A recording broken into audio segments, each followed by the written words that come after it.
Hello. It is Larry King. I just want to say happy 4-20. Now, you guys might not know the history. Well, here it is. T starts with the dead. It was Christmas week in Oakland, 1990. Stephen Bloom was wandering through the lot, that timeless gathering of hippies that springs up in the parking lot before every Grateful Dead concert, when a deadhead handed him a yellow flyer. We are going to meet at 420 on 420th for 420ing in Marin County at the Bolanas Ridge Sunset Spot on Mount Tamalpais, reads the message, which Bloom dug up and forwarded to the Huffington Post. Bloom, then a reporter for High Times magazine and now the publisher of CelebStoner.com and co-author of Pot Culture, had never heard of 420ing before. The flyer came complete with a 420 backstory.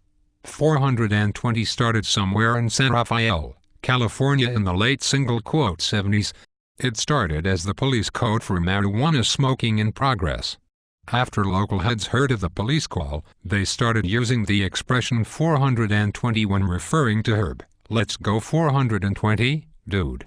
Bloom reported his find in the May 1991 issue of High Times, which the magazine found in its archives and provided to the Huffington Post.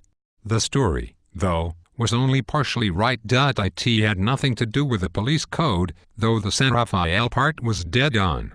Indeed, a group of 5 San Rafael high school friends known as the Waldos, by virtue of their chosen hangout spot, a wall outside the school, coined the term in 1971.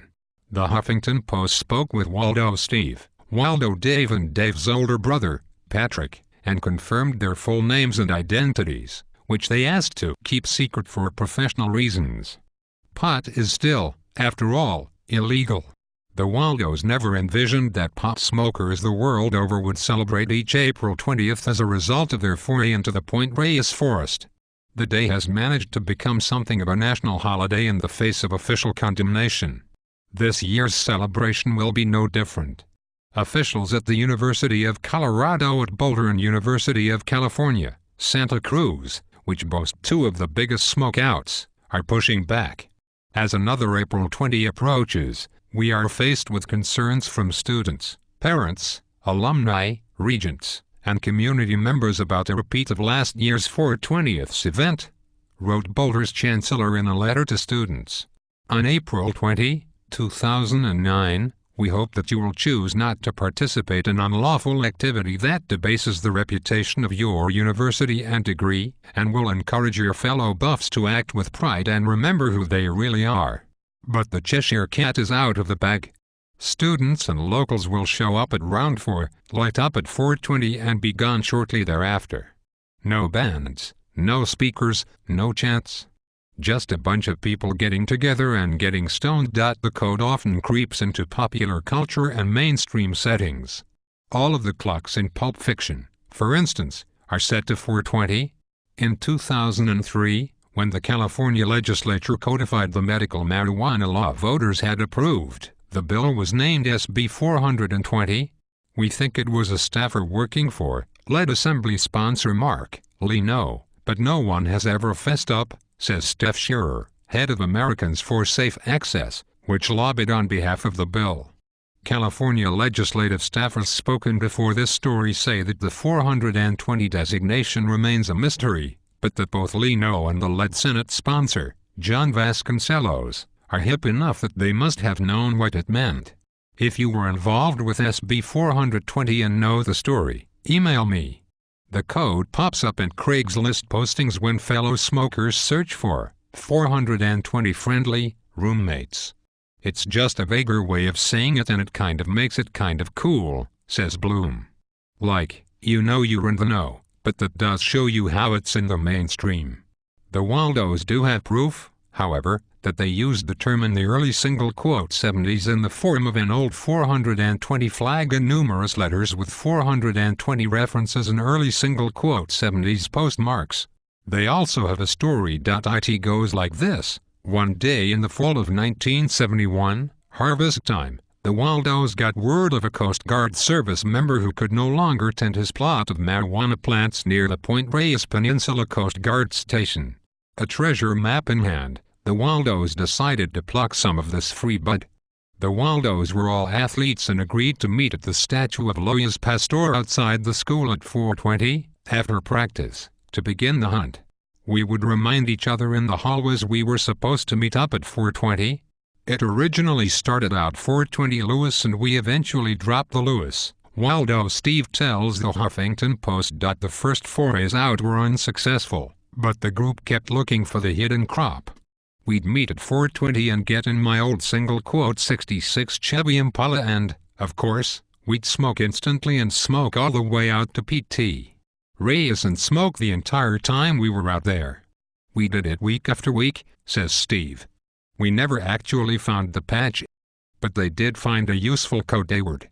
I could say to one of my friends, I'd go 420, and it was telepathic. He would know if I was saying, hey, do you want to go smoke some? Or, do you have any? Or, are you stoned right now? It was kind of telepathic just from the way you said it, Steve says. Our teachers didn't know what we were talking about. Our parents didn't know what we were talking about. It's one thing to identify the origin of the term. Indeed, Wikipedia and Urban Dictionary already include references to the Waldos. The bigger question, how did 420 spread from a circle of California stoners across the globe? As fortune would have it, the collapse of San Francisco's hippie utopia in the late '60s set the stage. As speed freaks, thugs and con artists took over the hate, the Grateful Dead picked up and moved to the Marin County hills, just blocks from San Rafael High School. Marin Country was kind of ground zero for the counterculture, says Steve. The Waldos had more than just a geographic connection to the Dead. Mike Waldo's father took care of real estate for the Dead. And Waldo Dave's older brother, Patrick, managed a Dead CD band and was good friends with bassist Phil Lesh. Patrick tells the Huffington Post that he smoked with Lesh on numerous occasions. He couldn't recall if he used the term 420 around him, but guessed that he must have. The Dead, recalls Waldo Steve, had this rehearsal hall on Front Street, San Rafael, California, and they used to practice there. So we used to go hang out and listen to them play music and get high while they were practicing for gigs. But I think it's possible my brother Patrick might have spread it through Phil Lesh. And me, too, because I was hanging out with Lesh and his band when they were doing a summer tour my brother was managing. The band that Patrick managed was called Too Loose to Truck and featured not only Lesh but rock legend David Crosby and acclaimed guitarist Terry Haggerty. The Waldos also had open access to Dead parties and rehearsals. We'd go with Mark's dad, who was a hip dad from the '60s, says Steve.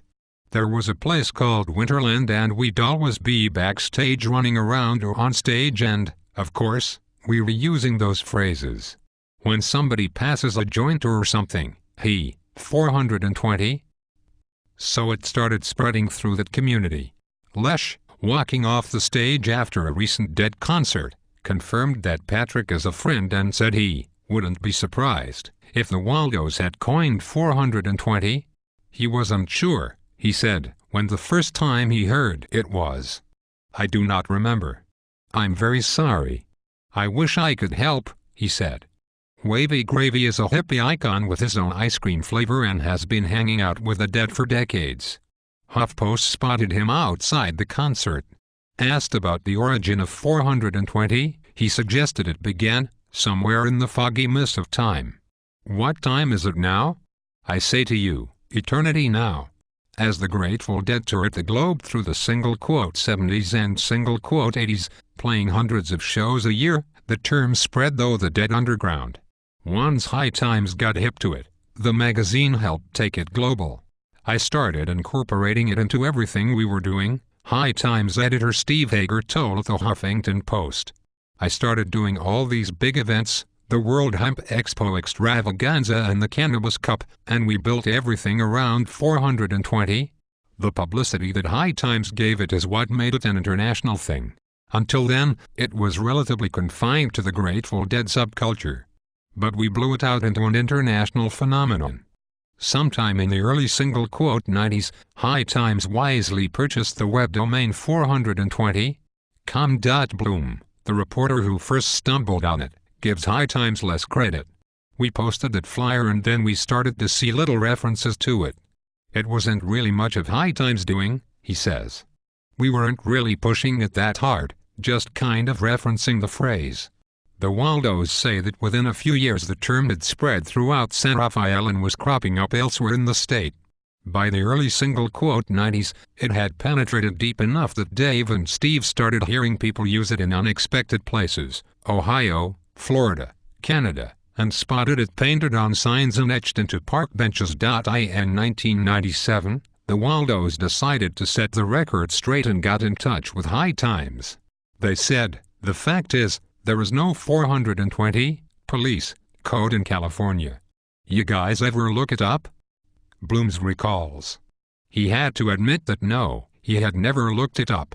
Yeager flew out to San Rafael, met the Waldos, examined their evidence, spoke with others in town, and concluded they were telling the truth. Yeager still believes them. No one's ever been able to come up with any use of 420 that predates the 1971 usage, which they had established. So unless somebody can come up with something that predates them, then I don't think anybody's going to get credit for it other than them, he says.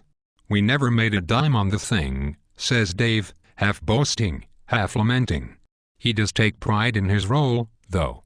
I still have a lot of friends who tell their friends that they know one of the guys that started the 420 thing. So it's kind of like a cult celebrity thing. 2 years ago I went to the Cannabis Cup in Amsterdam. High Times magazine flew me out, says Dave. Dave is now a credit analyst and works for Steve, who owns a specialty lending institution and lost money to the con artist Bernie Madoff. He spends more time today, he says, composing angry letters to the SEC than he does getting high. The other 3 Waldos have also been successful, Steve says. One is head of marketing for a Napa Valley winery. Another is in printing and graphics. A third works for a roofing and gutter company. He's like head of their gutter division, says Steve, who keeps in close touch with them all. I've got to run a business. I've got to stay sharp, says Steve, explaining why he rarely smokes pot anymore. Seems like everybody I know who smokes daily, or many times in a week, it seems like there's always something going wrong with their life, professionally, or in their relationships, or financially or something. It's a lot of fun, but it seems like if someone does it too much, there's some karmic cost to it. I never endorse the use of marijuana. But hey, it worked for me, says Waldo Dave. I'm sure on my headstone it'll say, one of the 420 guys.